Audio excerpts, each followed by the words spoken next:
Okay. Whew. This one is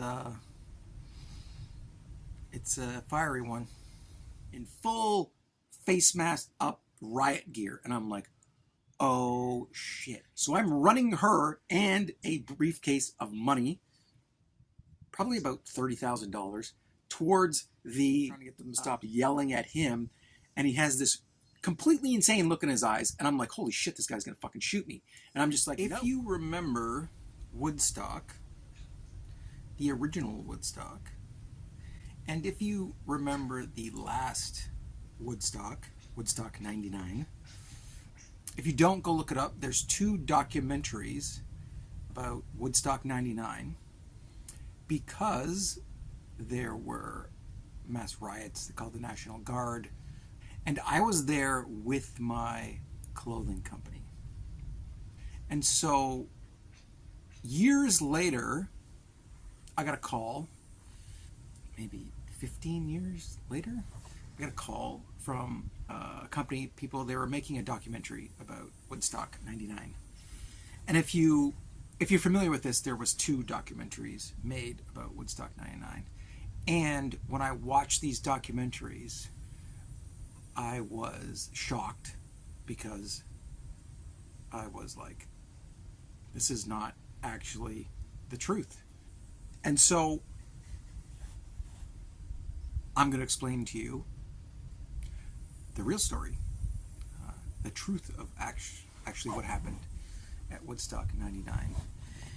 So back to when they called me, they said, we're making a documentary about Woodstock, and we were looking up footage, and we found you and your company in some old footage of Woodstock 99.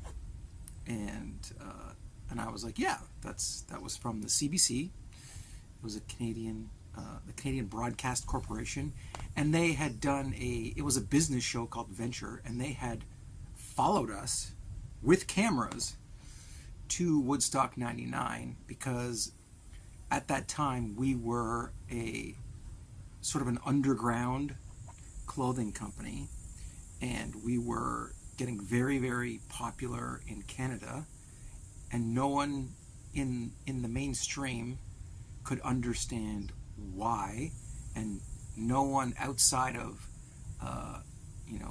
anyone between 15 and 28 years old really understood what was going on and why all of a sudden people loved our pants and were wearing them everywhere, and it was a big craze. So CBC sent their business sort of documenting show called Venture to follow us around for a few weeks to see what was going on.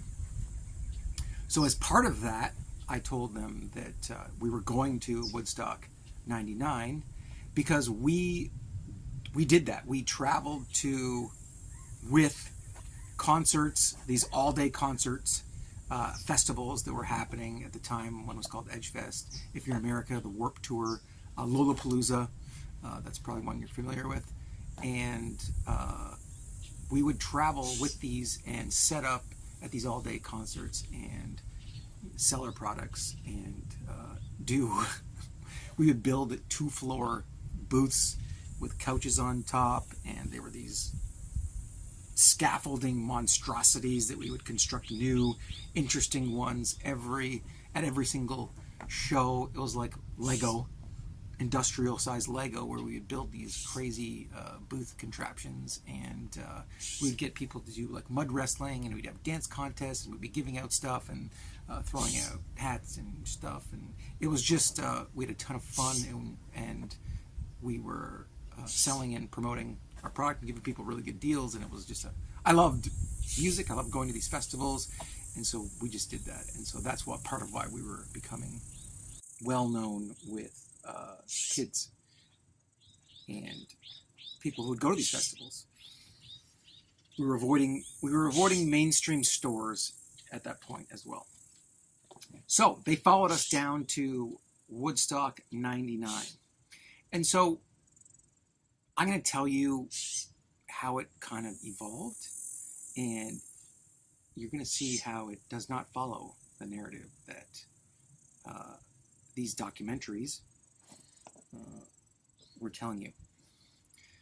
So we get there day one, and we start setting up our booth in these gigantic, like 100 feet long tents. There's probably like 40 or 50 different little vendors in these tents, and it was a military base, so it was a massive field with two huge stages at either end of them. It took you easily 10 minutes, maybe 15 minutes even, to walk from the first stage to the second stage. And then in between, they had like beer villages and these massive vendor tents, probably like 20 to 30 vendor tents, each with like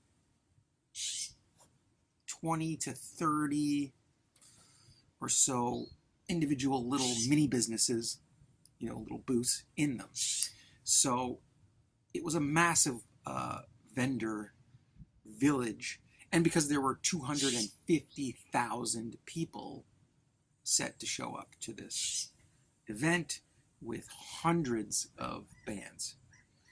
And so we get there, we start setting up. The television crew is following us around, various things. And this guy comes up to us and says, "This is going to go so wrong, and no one even knows it." And we were like, "What are you talking about?" We were like, "Oh, this guy just must want to get on camera," because there was television crew following us. So, but went over and talked to him anyway, and it turns out he said that he was a New York cop, and that he was one of 250 New York cops that had volunteered to run the security, to head up the security for the event, and that there were people that had volunteered to be security patrol, and they were called the Peace Patrol. They had these yellow shirts on. We were starting to see them everywhere. And it was volunteers. It was people that either couldn't afford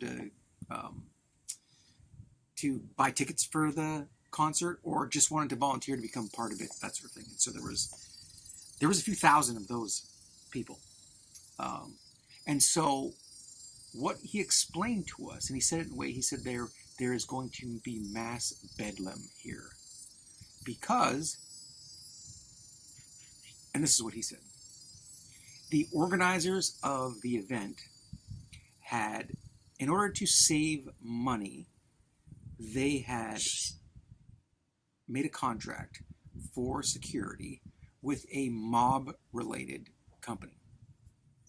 And so what happened when the New York police volunteers, 250 of them, when they found out that this was the case, they just said, "We're not coming, because we're not going to work with a mob-related outfit as part of security for the event." And so this guy, who had been, I think he was visiting family. He was visiting family in a local area, so he had already come down and was coming to the park. And then he found out from his fellow officers this whole thing, and he said, "I'm leaving, like, right now." And he's like, "I'm the only guy here right now. None of them are coming. So there will be no coordination of security for this event. It'll all be volunteers who don't know anything about security. This is going to go so wrong and so badly that you, like," he said, "That's why I'm leaving, because this is going to be a complete catastrophe." And so we were kind of talking to ourselves, and we're kind of like, "Oh yeah, this guy's just crazy. That sounds completely insane." And he just wanted to get like on the air. So we're like, "Whatever, dude." So then we just started setting up, and people were coming in by the thousands, and then the concert started. And like 250,000 people poured in to the event. And right away, we started hearing complaints about the costs of food, costs of $10 for a pizza in 1999, $4 for a bottle of water in 1999. People thought what we were doing was a great deal. We were selling pants, funky pants, for like 20, 25 bucks. I think it was $20 actually. So when they were comparing what we were selling to what everyone else was selling, beer and food, you name it, everything was super expensive. So a lot of people were complaining, and they were like, "Why is Budweiser like?" There were corporate sponsors everywhere, and people were just like, "What? This is." A lot of it was shock. They're like, "This is Woodstock. This feels like a corporate carnival." People are getting naked. People are doing weird stuff. There's a lot of people on a lot of drugs. There was also raves at night. So we get into the whole festival, and there's all day music on both stages, and then they have raves, electronic music, at night. And on the first night, we went to go see Fatboy Slim, and he was in one of the hangars because it's a military base, so there's one of the hangars. The other thing as well is there were no trees. This was a completely open military base, and so there was no shelter. There were campgrounds to the side of the main festival, but there were no trees there either. It was just wide open space, and so it was really, really hot. And so people were complaining about the heat. They were complaining about the cost of water. Immediately, the urinals, the porta potties started to overflow. It stunk in the area. It became disgusting pretty quickly, and then there was sewage and stuff all over the ground. And so by the end of the first day, we had driven down an RV that was parked just outside of the park. I had told all my crew, I think there was 9 or 10 of us for my crew. And I told them to just go use the washrooms in the RV because they were disgusting there. And if they needed to take a shower, go take a shower in the RV, because the shower is the same thing. The water had overrun. There were like hundreds of people just standing in sewage and taking showers in them. So by day 2, it was disgusting. And this was a 4-day event. Things just start to unravel. Things get weirder. You hear complaints about people like women being assaulted, fights. You hear things about people starting to like slice open the backs of beer tents and stealing beer, and like fist fights at food places and shouting matches and stuff like that. And of course the music went all night long, so it was hard to sleep. And so the next day it's like I think it was the Sunday, and I was going to go on to the Monday as well. I wanted to go see Rage Against the Machine. They were at the main stage. I love that band. There was also a bunch of other people in our group that wanted to go. So we're like, okay, we'll travel the 10 to 15 minutes through the crowds and stuff like that to go see Rage Against the Machine. Weird thing, on the way there, we noticed that on the vendor tents, people had started climbing up on top of the vendor tents and on top of the beer tents, and either sitting on them or jumping up and down on them. And you could see the venue, you could see the stage from there as well. So some people are watching the bands from there, and some people are jumping on the tents. And it looked like the tents were going to collapse, and it looked super dangerous. But me being, 27 years old or something like that, and having fun, I climbed up on the tents and I was bouncing around, jumping. And then I was like, oh, this thing's going to collapse. This is ridiculous. And I immediately got down and was like, that's nuts. Let's keep going. And so we head towards the main stage, and it just so happens that Limp Bizkit is up. But a weird sort of vibe was starting to happen in the crowd. You just felt there's a bit of, aggression. And Fred Durst, who is the lead singer, they go through a couple songs, and the crowd's super rowdy. And then someone rips off the hoarding, like these big planks that would protect the stage. And they'd ripped this off, and they'd put it upside down. People were dancing on this big, and they're just big pieces of 4x8 sheets of wood, chipwood, I guess. And the crowd are dancing on top of it, and this thing is moving. People are almost like they're in the mosh pits when people are surfing the crowd. It's like that, except they've got this wood thing, and people are dancing on top of it. And this thing moved over to the stage, and then Fred Durst, the lead singer of Limp Bizkit, jumped onto this plank, and he's singing, and the crowd is there, and this thing is kind of roaming around the audience. And then he stops the end of song, and then he goes in, he starts to talk to the crowd. And he starts to say things like, okay, for this next song, remember when you were a kid. Remember that bully. Remember when you got beat up for this. Remember if your parents said shit to this. Remember when that girl dumped you. Remember when you failed at that test. Remember when your team lost. He goes, remember all of the anger, all of the angst, all of those people who did you wrong when you were young. Anything, your parents, the school system. And he's like, for this song, I want you to bring that here and now. And when he said that, something in my gut was just like, uh-oh, this doesn't seem like a good idea at all. And you could just feel the energy level of the crowd go from like fun and like raucous and having a good time to just pure rage. Like the anger brought up in that moment, because there was probably like 20,000 people gathered around the stage, probably more, 250,000, maybe it was 30,000. And something in my gut was like, oh, this doesn't feel good at all. He was like, and I want you to bring this to this song. And just to give you a sense of what happened next, the song is called Break Stuff. And so he launched into this song, and the whole place went fucking nuts.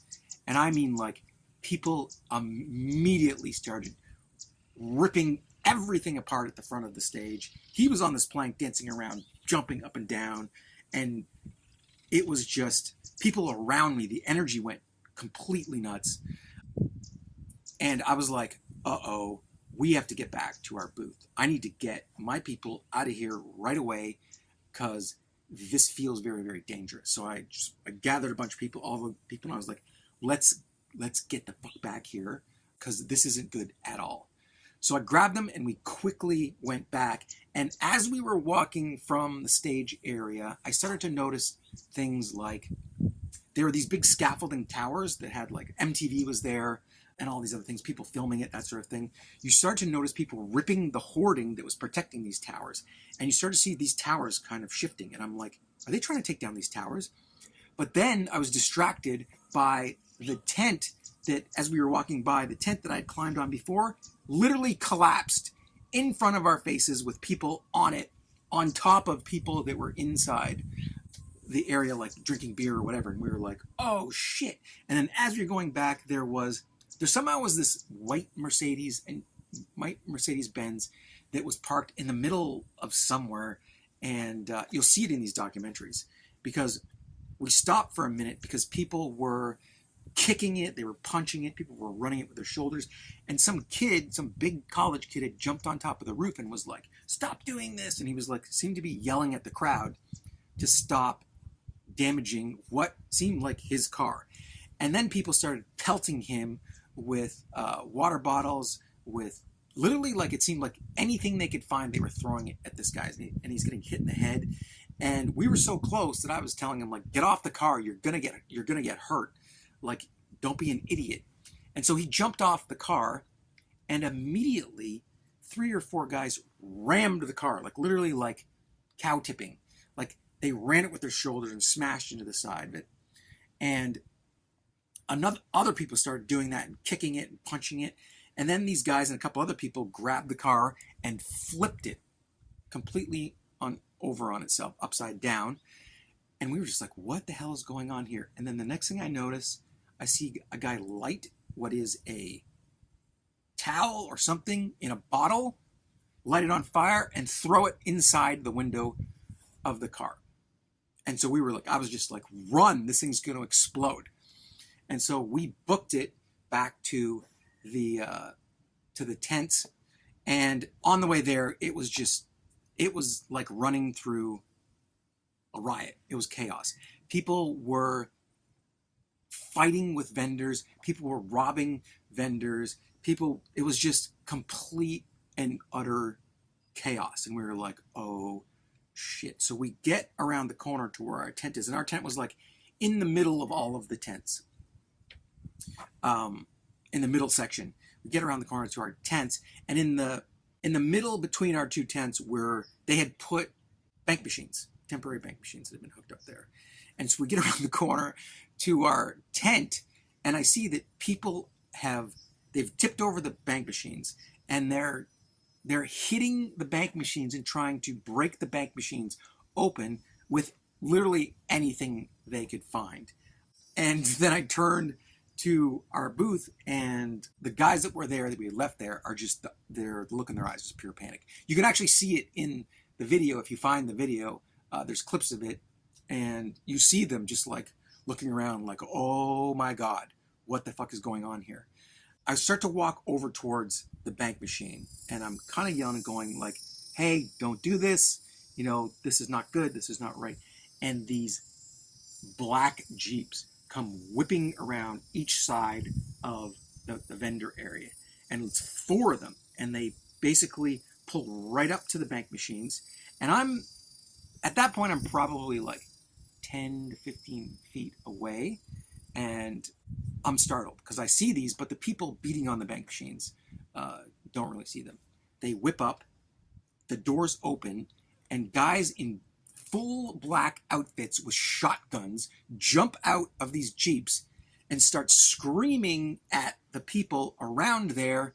And I'm watching this, and one guy jumps out, and as I'm watching this, starts coming over to me, and he's screaming at me and pointing a shotgun at me. And I'm like, no. I was trying to get them to stop. I was trying to get them to stop yelling at him. And he has this completely insane look in his eyes. And I'm like, holy shit, this guy's going to fucking shoot me. And I'm just like, no, wasn't me. Arms raised right up and start backing up. And then he just kind of turns around and then goes towards the bank machines. People scatter. These guys grab the bank machines, drag them up, throw them into the back of the Jeeps, shut the doors, get in, and then drive off. And I'm like, oh shit, this is a full-on mess. So I go back to, run back to the tent. I'm like, guys, break off pieces of pipes of this tent, and everyone needs to protect this. Zip up everything, start packing everything up. I'm taking all the money. I'm taking my wife, who's there, and I'm taking her out of the park. And I'm like, shit's going to get crazy. So do it. I'll be back in like 10 minutes. So I'm running her and a briefcase of money, probably about $30,000, towards the entrance where we're parked our RV in the parking lot beyond there. And the sun is starting to go down. And as I'm running there, all hell is breaking loose everywhere. There's fires that are starting. People have lit the entire beer garden on fire. People are smashing trailers and breaking in and stealing all the beer. And we're just running as fast as we can towards the fence. We get to the fence, and they're closing it up. And I'm running towards the fence, and we get there, and they're like, no, you can't. And I'm like, what do you mean you can't? I'm like, I give her the briefcase, I'm like, and I push her through the fence as they're shutting the fence, and the guy looks at me and he's like, you won't be able to get out after this. And he looks at me like, you're taking your life in your hands. Either come out now, or I'm like, no, I gotta go back here, I got more people. And so he's like, okay, dude. And then they take the fence to shut it, and they start chaining it. And I can see beyond the fence and the entrance, there's all these lights. All these vehicles are coming in, and I'm like, and it's by like hundreds and hundreds. And I was like, what the? I didn't know what it was. And I'm like, what is coming in here? I run back to the tents, and as I'm running back to the tents, they open the gate back up. And all of a sudden, all of these cars, these vehicles with their lights, come like running in. And I'm running, and I can hear them coming behind me. And as I'm running towards the tent, I see one Jeep pass me. Another Jeep, another Jeep, another Jeep. And I look and see, and inside the Jeeps are like a riot squad.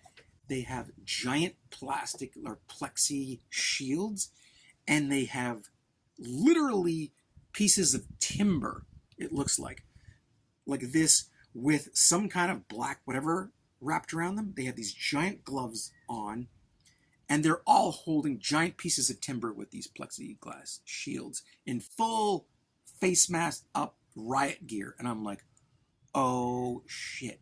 And so as I'm running down path, I see that all of the vendor tents that were closest to the stage are either been burnt down or on fire, and the next one over, people are looting them, beating the crap out of anyone that's in there and lighting shit on fire. And it's row by row by row. And our row is coming up. And these Jeeps come in, and I'm running back, and I start slowing down because I'm like, oh shit, this is all coming towards us. And I don't know the exact configurement, but somehow it hits me like the way that the Jeeps are coming in and the way that these guys are jumping off the Jeeps and pushing, they're now pushing on the crowd, and there's thousands and thousands of people in this crowd that are doing this. And they're pushing the crowd, and they're pushing them down the row of vendor tents. And I'm thinking to myself, they're going to burn down our tent, like they're going to burn down our whole booth. And my people are going to get the crap beaten out of them. And these guys this National Guard is pushing them towards them. I turn around and I'm trying to find something, anything. I'm like, I wasn't even thinking. I was just like, what do I do here? And I see that there's one guy standing on a Jeep, and he has one of these, like, it's just like out of a movie, Jesus, those big walkie-talkie things. And he's yelling into it, and he's directing whatever. And I'm like, oh, this must be the guy in charge. So I start running over there towards him as he's talking, and I'm yelling at him like, you're pushing them the wrong way. You're pushing them the wrong way. Because I'd realized that if they just push them back into the camps where the tents were, then they wouldn't come this way and keep burning down all of the tents. And this guy's not paying attention. I'm screaming at him. And at one moment he turns and he looks, and I'm like, and he kind of looks down, and he gives me this look like, what do you want, civilian? And I'm like, you're going the wrong way. You're going the wrong way. And I run up closer, but there's people around him. And he's like, okay, come here. And he's like, what? And I'm like, you're pushing them into the vendor tents. They're going to burn everything down. If you push them into the campsite, then they won't harm anyone. So you need to push them that way and not push them this way. And he looked at me, he looked out, and he looked around, and he was like, oh. And then he starts screaming into the thing again and raises his hand like this at me. So immediately I start to see the riot squad guys starting to turn what they're doing. And I start beelining it back to our tents. And as I get there, the guys they know that they can see that they're coming towards them. They literally start the fire in the whole row of tents right next to us. And just then these guys peel around in their Jeeps, and a whole bunch of these National Guard guys jump out, and they put a line between us and the tents that were the tent section that was before us, and they stop the people and they start pushing them towards the campsite. And so what ended up happening is we were the last tent section that did not get lit on fire, and they effectively pushed the people and the crowd over there. And there were fires everywhere, and we stayed up all night long just to make sure that our section wasn't going to be burnt to the ground. And so the only thing that I missed out is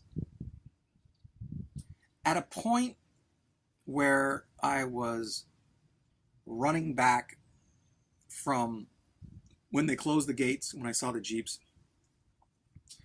I heard a crazy amount of just really, really loud noise.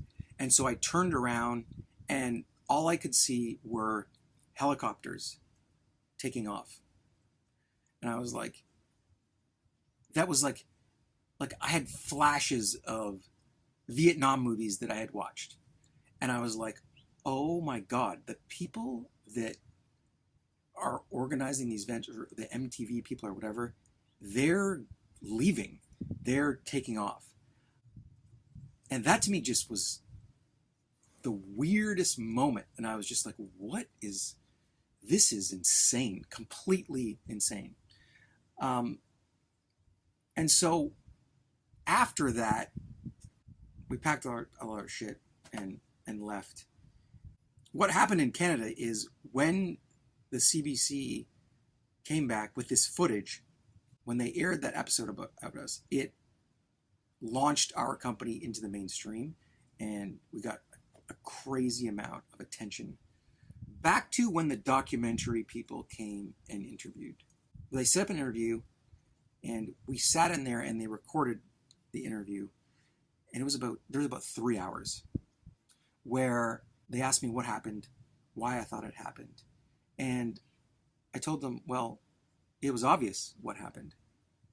The organizers wanted to save money. They hired a mob-related security company, and the cops pulled out, and so they did not bring in backup security. They did nothing about that.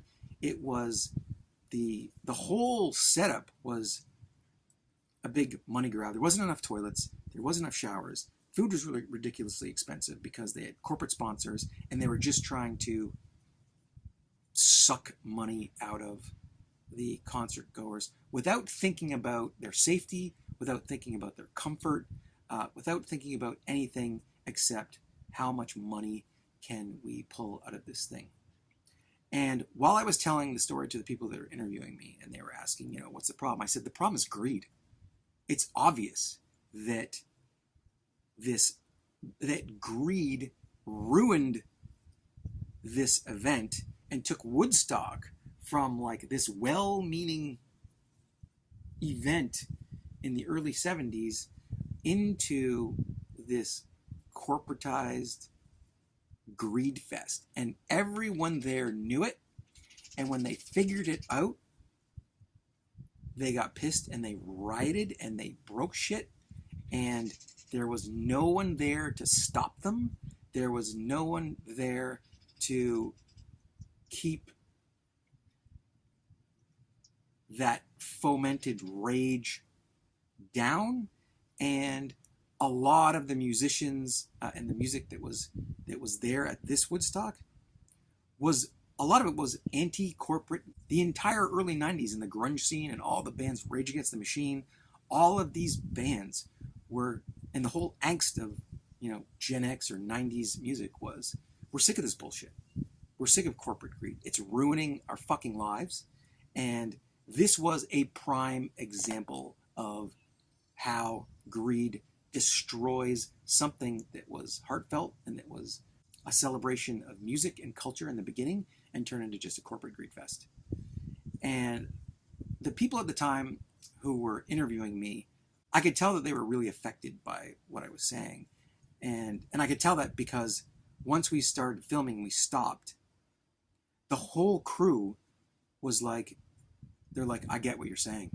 They're like, I get it completely. And it was a real emotional moment where they were like, wow. And they were talking about, yeah, I understand why this happened. And it's really sad. And they didn't have any answers, but they were just like, we get it. And this is a bad situation, but we're not really sure what to do with it. I think that was the whole feeling that I got after the interview. So when the documentary came out, there was not to say that I wanted to be in it, but there wasn't 1 second of the interview in that. And in fact, the narrative was that white privileged dudes took over and destroyed everything, and it was a bunch of college frat boys that ruined it and went and raped a bunch of people, and it was white privilege, and that was an example of bad white men. And so they didn't deal with any of the parts. Well, they dealt with a little bit of the parts of the irresponsibility of the organizers. But I think the opportunity was there to talk about corporate greed and how it ruins stuff. And it just, in the documentaries, there was no mention of it at all. It was all a narrative that said, white men are bad. And I was just like, well, no wonder they didn't publish anything of my interview, because the real story didn't give them the narrative that they wanted to push. But the real story was that this is what happens when you get too greedy. It ruins everything. Hope you enjoyed that. Till next time.